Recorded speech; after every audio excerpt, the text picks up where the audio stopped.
Halo Sobat Chemistry, ketemu lagi nih bareng aku Muhammad Syahrul Abidin dalam video pembelajaran kimia. Pada kali ini materi yang akan kita bahas yaitu mengenai faktor-faktor yang mempengaruhi pergeseran kesetimbangan kimia. Nah, sebelumnya kita kan sudah membahas terkait pergeseran kesetimbangan itu apa sih, terutama kesetimbangan kimia. Nah, ini kita akan review terlebih dahulu ya teman-teman. Apa sih yang kalian ingat terkait kesetimbangan? Nah, di sini aku udah memberikan ilustrasi terkait peristiwa dalam sehari-hari, yakni terkait timbangan. Pasti kalian udah sering menjumpainya di pasar. Tentunya waktu saat kalian jalan ke pasar, pasti kalian sering menemukan timbangan ini atau timbangan sayur yang bisa digunakan oleh penjual di pasar, ya kan? Nah, apa sih kaitannya dengan kesetimbangan kimia? Nah, jadi ketika sebuah timbangan kan tadi itu dalam kondisi seimbang, maka jarum menunjuk timbangan dalam posisi lurus dan diam. Artinya, bagian kiri dan bagian kanan menunjukkan massa yang sama. Hal ini bisa kita analogikan pada kondisi setimbang dalam bidang ilmu kimia. Istilah kesetimbangan kimia menunjukkan bahwa lajur reaksi ke arah kanan dan ke arah kiri itu bernilai sama, teman-teman. Hanya saja kesetimbangan kimia itu bersifat dinamis, bukan statis atau diam layaknya di mana saja ini bergerak, teman-teman.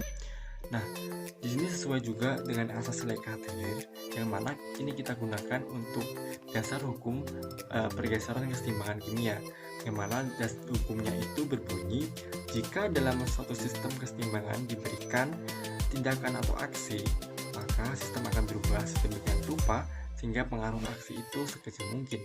Dalam ilmu kimia, asas Lekatelir ini digunakan untuk memanipulasi hasil dari reaksi bola-balik atau reversible, bahkan bisa juga untuk berbanyak produk reaksi. Asas Lekatelir ini hanya berlaku untuk kesetimbangan dinamis. Perubahan dari keadaan kesetimbangan semula ke keadaan kesetimbangan yang baru akibat adanya aksi atau pengaruh dari luar itu dikenal dengan pergeseran kesetimbangan, teman-teman. Itu. Oke, jadi selanjutnya yakni faktor-faktor yang mempengaruhi pergeseran kesetimbangan. Sebenarnya ada apa aja sih faktor-faktor yang mempengaruhi pergeseran kesetimbangan itu? Ya, yang pertama yakni adalah faktor perubahan konsentrasi. Dan selanjutnya adalah faktor perubahan tekanan dan volume. Yang terakhir yaitu faktor perubahan suhu.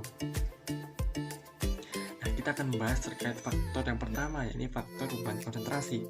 Berikut ilustrasinya, teman-teman. Jadi yang pertama ini diberikan konsentrasi yang sama awalnya ya ABCD 22 sama ya kan, kemudian ditambahkan suatu lingkaran lagi yang akan ditambahkan pada posisi bagian kiri sehingga membuat bagian kiri ini menjadi turun ke bawah sehingga keadaan tidak seimbang. Nah, bagaimana cara menimbangannya?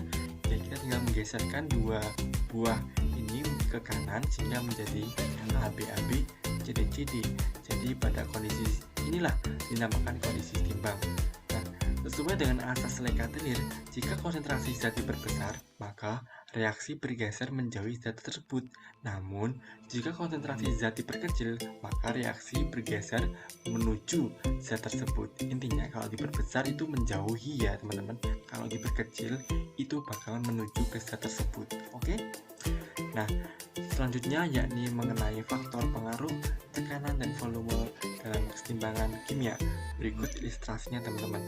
Jadi untuk tekanan dan volume ini hanya berlaku untuk kesetimbangan yang melibatkan gas aja, teman-teman. Jadi selain gas tidak dapat berlaku hukum pengaruh tekanan dan volume dalam kesetimbangan kimia ini, teman-teman. Nah, pengaruh ini berbunyi jika tekanan diturunkan maka volume itu diperbesar, maka kesetimbangan bergeser ke arah yang memiliki koefisien yang besar. Nah, sebaliknya jika tekanan dinaikkan sedangkan volume diperkecil, maka kesetimbangan bergeser ke arah zat yang memiliki koefisien yang kecil.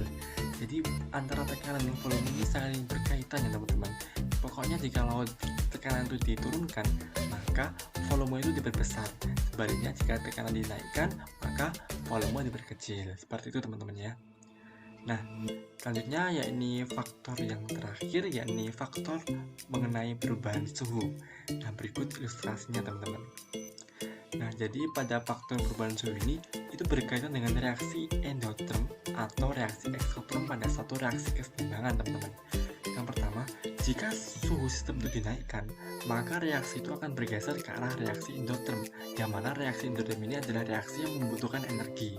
Kemudian, jika suhu sistem diturunkan, maka reaksi bergeser ke arah reaksi eksoterm, atau reaksi eksoterm ini adalah reaksi yang melepaskan energi.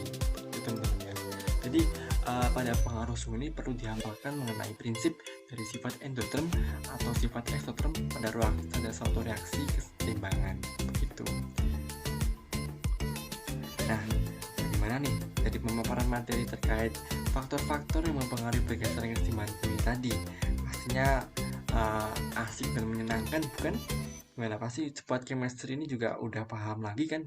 Udah agak bingung lagi kan? Ya harusnya sih.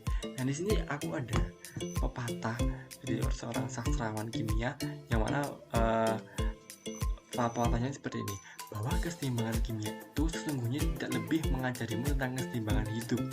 Saat faktor-faktor pengganggu layaknya tekanan, suhu, dan konsentrasi datang silih berganti, maka sepatutnya kau menggeser kesetimbangan hidupmu dengan meningkatkan reaktan usaha agar selalu menghasilkan produk mimpi yang konstan. Percayalah, itu dari sastrawan kimia, teman-teman. Jadi semoga dari pembahasan yang saya sampaikan tadi dapat kalian ambil materi yang sudah saya sampaikan, dan juga motivasi yang saya berikan pada akhir video ini. Ya mungkin cukup sekian, teman-teman, dari pembahasan mengenai faktor-faktor mempengaruhi pergeseran kesetimbangan kimia. Sampai jumpa di video pembahasan kimia selanjutnya. Dadah, teman-teman.